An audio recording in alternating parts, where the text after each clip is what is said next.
And thank you. Any questions? You are more than happy to ask. Questions from the audience? Yeah, of course. You finished by saying that there is an even 50-50 balance between the owner and the user of the copyright. But just to gauge your personal opinion with regards to companies and legal entities against individuals, would you say there's still a 50-50 balance there? See, this is a bit of a difference here. See, what do we know about legal entities and, for instance, publishing companies? They have one thing: deeper pockets. So this means that they are willing to fight their case, and sometimes individuals aren't in a position of power or have the monetary funds to fight a case. But the law in black and white, we believe, is a bit fair. It's fair. So there's a balance there. And that's why we've concluded with the legal entities. They're specialised. They're really specialised in this field to find out any loophole that they can. So that's why we believe, there is a balance, and we hope to think that the law will uphold fair justice.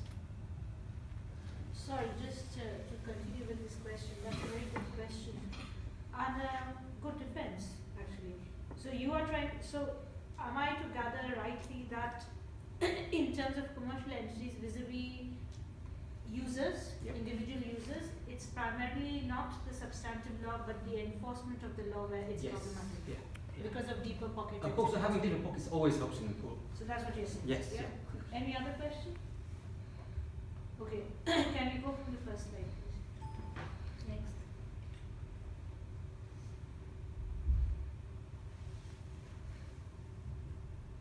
Next.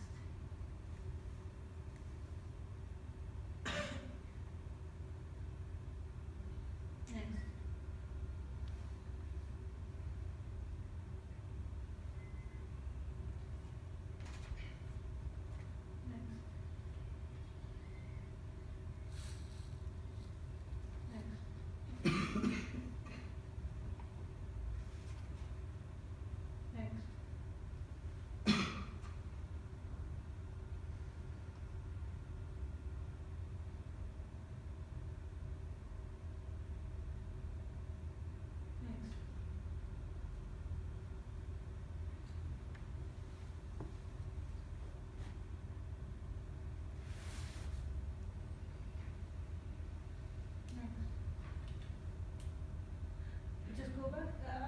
This is an observation. It would have been better to actually give because there have been many recent cases which we have covered in class, and also outside class you will find a lot of secondary infringement cases which are beyond 1988.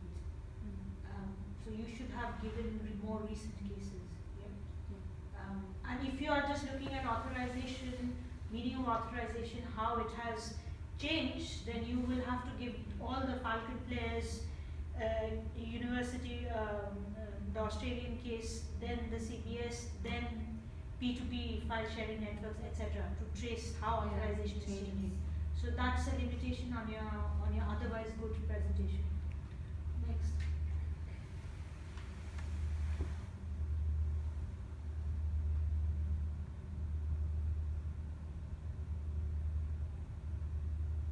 Okay, this is interesting. Do you know where, so this one, rental rights for particular types of works like films and sound recordings, where does this black letter law has incorporated in the CDPA, where does it come from? Under what section? No, not under what section, but where is it incorporated from? You can give me the section also. That is a bonus for me in terms of as a person who's questioning. But the first point which you make, which is an important point, where has this been incorporated into the CDPA? What is the original source? Where do you find it in the CDPA first? It's under section 93A. Okay, so that should have been mentioned first. Second, even if it is not mentioned, what is the original source from where you find this 93A? Because again, CDPA is not in isolation. It works under European legislation, international legislation, as you rightly mentioned. WIPO is one of them. Where do you find this black letter law?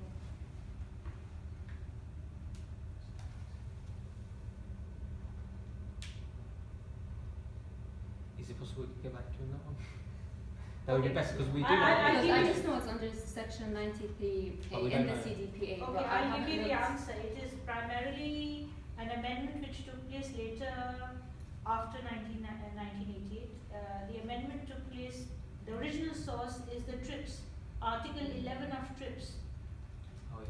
which came into effect in 1995, and then the amendment was reflected in the CDPA.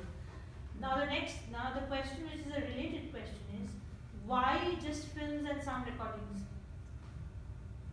So it says the law offers protection to copyright owners in certain types of work, like films and sound recordings, where the owner, i.e. the author, transfers any rental rights for a particular work, such as to the producer. Because in these cases, the producer would have to use the film and the sound recording in his work for like a movie. So So I think because it's more common that rental rights happen in cases of films and sound recordings, that's why we just chose those, we chose to highlight those two as an example. But of course, we're aware that there's other works that are related to that as well. okay, so you are choosing films or sound recordings because it's common, because there is more economic interest at stake. Yeah. Is that what you're saying? Okay. And here the author transfers, again, in terms of films and sound recordings, as we know, who are the authors there? In terms of film, who's an author? The one who writes the scripts. In terms of a film under CDPA, who's an author?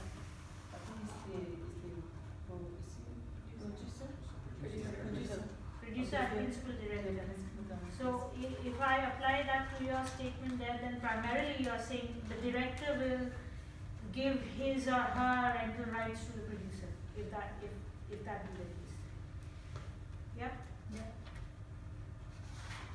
Okay, next. Next.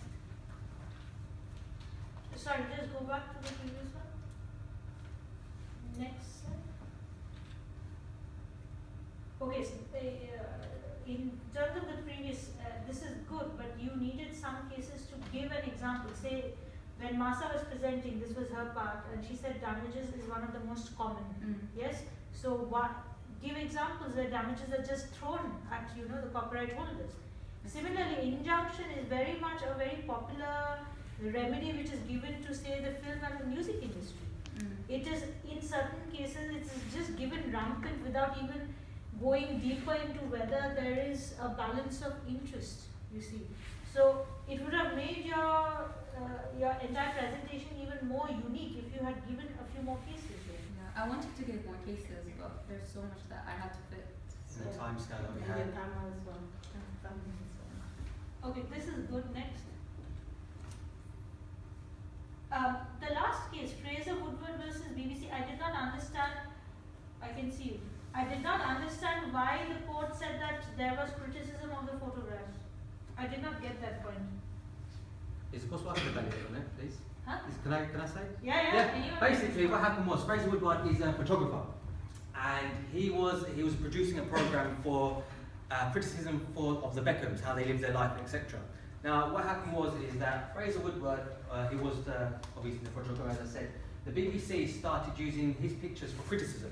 Now we know under the CDPA that you can make fair uses of the copyright users, which they're allowed to criticise the work, which is free. And he thought that the BBC were illustrating for economic gain, but that was completely different. The judge actually ruled out that there's no economic significance, and Fraser Woodward actually had his name all over the picture. So it gave, I don't know what you call it, illustration with Sufficient your acknowledgement. Exactly, the sufficient acknowledgement.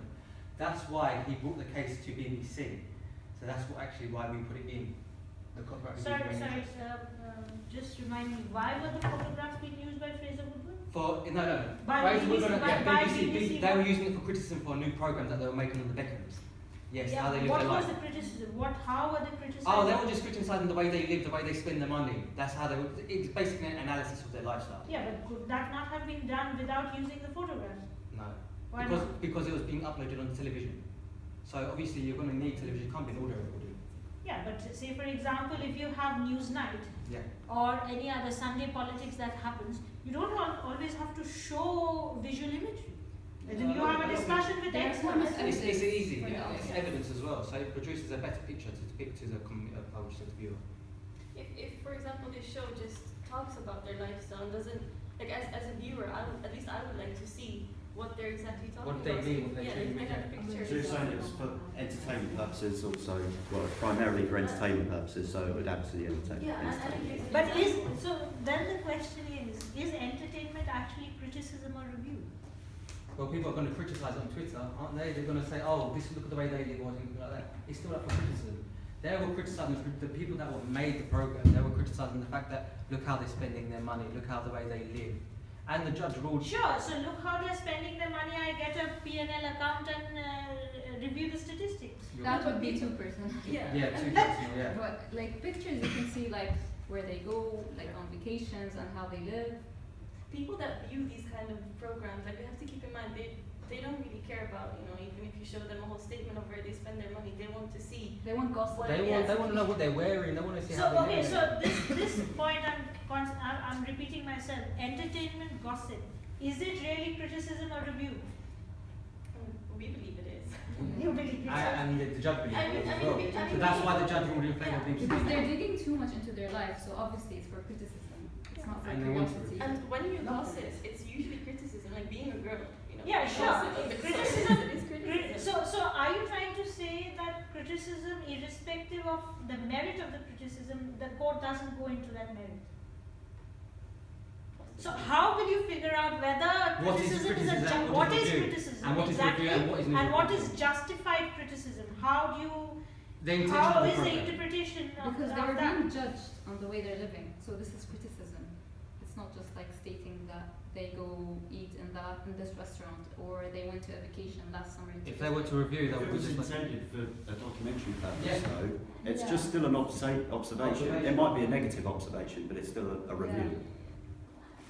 Okay, next slide.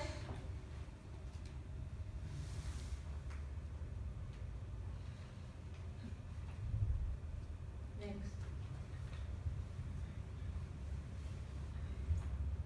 Okay, so overall, I'm very pleased with your presentation. Amongst all the presentations, particularly on this question, this is quite a wholesome presentation, except the few places where you could have enhanced. But overall, it's a good presentation. Thank you very much. Thank you. Thank you very much. Thank you. Thank you guys. Thank you guys. Okay, who is